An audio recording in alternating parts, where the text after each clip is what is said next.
bikurangiriye wa muginga we. Ye mutwe w'uruhara urakatsindwa n'ururara.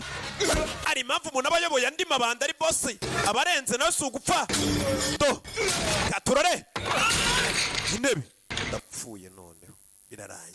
Ikigoryi we asi uri kunyirigita ndapfuye. Kristo tabara umugaragu wawe Gajini ndapfuye.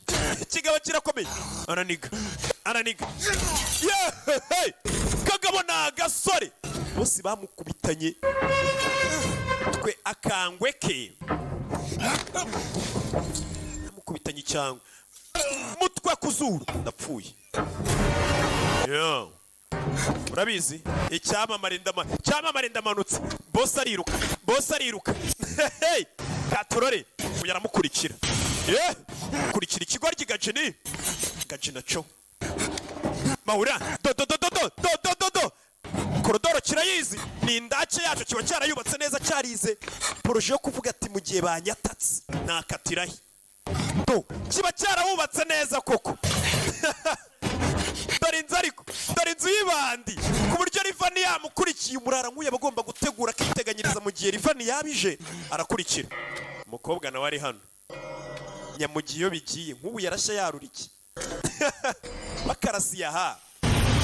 Do uyu si wa mukire w'inahara amahamwe se.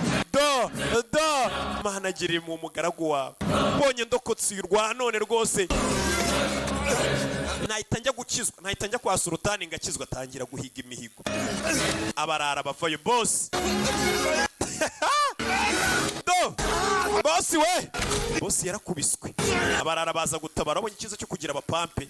Boss hasi kagabo karwana nk'akiyawuzi nyine nta kintu cyo gomba gafite n'agasazi nta mibare birimo ukwiyahura nyine.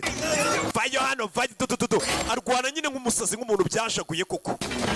Do kurikira boss rimwe abapampe hasi kucyuma.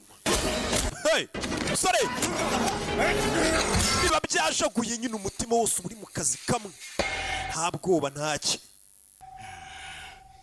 Gajinari ngaho kahagaze we ngaho bano bantu uko baryamye hasi babaye iki ahise abyibagirwa.